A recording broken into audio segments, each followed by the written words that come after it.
Bayangkan roket meluncur di malam hari, sirine meraung, dan dua negara paling ditakuti di kawasan saling menatap tajam di ambang perang besar.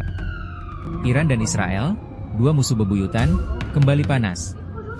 Tapi, apa yang sebenarnya terjadi? Dan apakah dunia akan melihat perang skala penuh dalam waktu dekat? Simak sampai habis, karena jawabannya tak sesederhana yang kamu kira.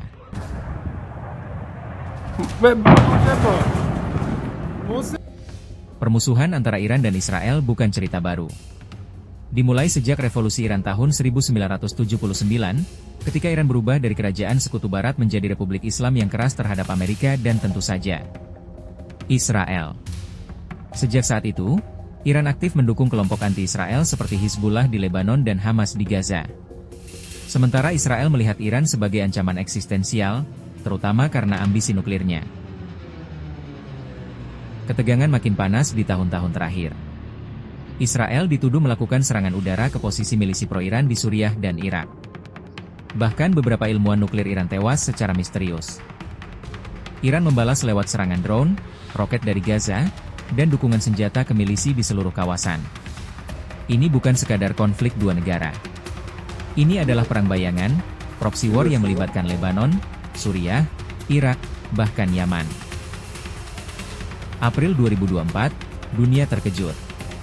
Iran, untuk pertama kalinya, meluncurkan lebih dari 300 rudal dan drone ke wilayah Israel sebagai balasan atas dugaan serangan Israel ke konsulat Iran di Damaskus.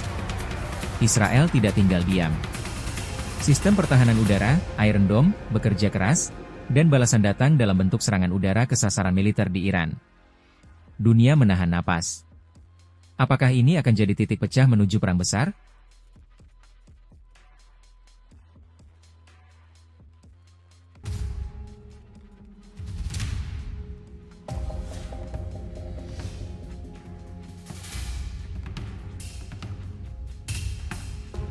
Amerika Serikat langsung mengerahkan kapal induknya ke Timur Tengah. Rusia dan Cina, yang bersahabat dengan Iran, memperingatkan Israel untuk menahan diri. Negara-negara Arab pun terpecah, sebagian mendukung Iran secara diam-diam, sebagian memilih diam. PBB gelisah, diplomasi tegang, dan media sosial dipenuhi video-video roket meluncur dan ledakan di malam hari. Banyak analis mengatakan, jika Israel menyerang fasilitas nuklir Iran secara penuh, maka dunia mungkin akan menyaksikan konflik terbesar sejak Perang Teluk.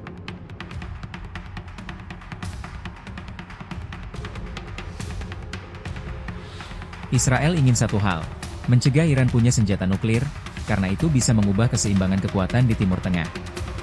Iran di sisi lain merasa dijepit dan dikepung. Mereka ingin mempertahankan pengaruhnya di kawasan, sekaligus membalas dendam atas apa yang mereka anggap sebagai agresi Zionis.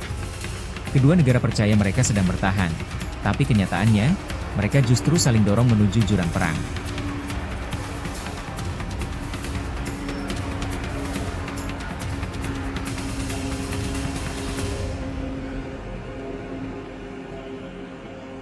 Hingga kini, Iran dan Israel masih bermain di batas api, saling serang, tapi tidak menyulut perang penuh.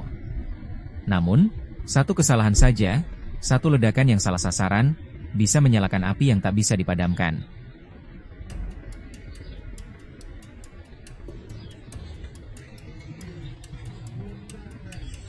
Di balik semua ini, yang paling menderita adalah rakyat sipil. Anak-anak yang tumbuh di bawah bayang-bayang sirine, ibu-ibu yang harus berlari ke bunker, dan keluarga yang tak tahu apakah besok masih bisa bangun dengan selamat. Ketegangan ini bukan hanya soal nuklir, bukan hanya soal politik, tapi soal kemanusiaan. Pertanyaannya, apakah dunia akan belajar dari sejarah, atau mengulangnya kembali?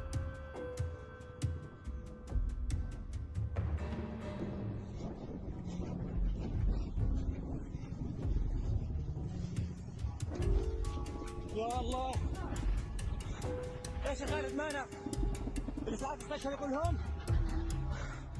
خالد عيسى ولا حاجه خارجي ولا حاجه ان شاء الله ولا حاجه الاسعاف تبعكم ضرب انت كنت سايق هاي السواق تبع الاسعاف يا جماعه هاي السواق تبع الاسعاف فيش حد ينجده هاي السواق خالد عيسى تبع الاسعاف تبعهم ضرب كان محمل فوق 6-7 اصابات كلهم راحوا حسبنا الله ونعم الوكيل هذا الكلام كله خارج الخط الزائل يا جماعه خارج الخط الزايد عند بوابة البيئة بالضبط. يا الله يا الله يا الله، ضربوا الإسعاف، ضربوا الإسعاف وضربوا ورا الإسعاف. في إصابات في الإسعاف، كان أكثر من 6-7 إصابات كلهم راحوا. يا الله يا الله.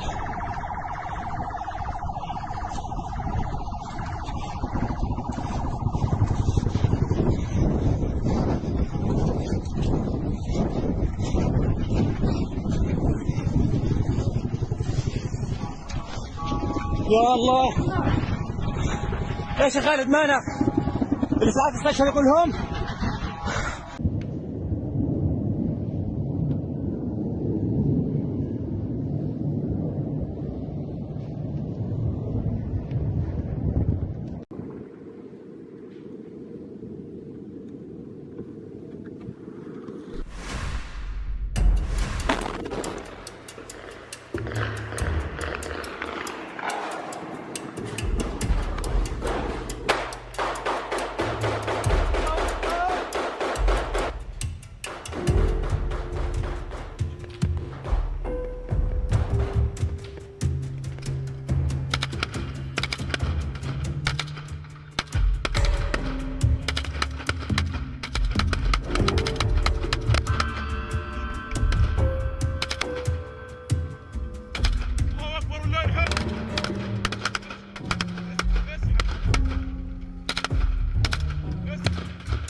Kalau kamu punya pendapat soal konflik ini, tulis di kolom komentar. Jangan lupa like, share, dan subscribe agar tidak ketinggalan update paling panas dari Timur Tengah.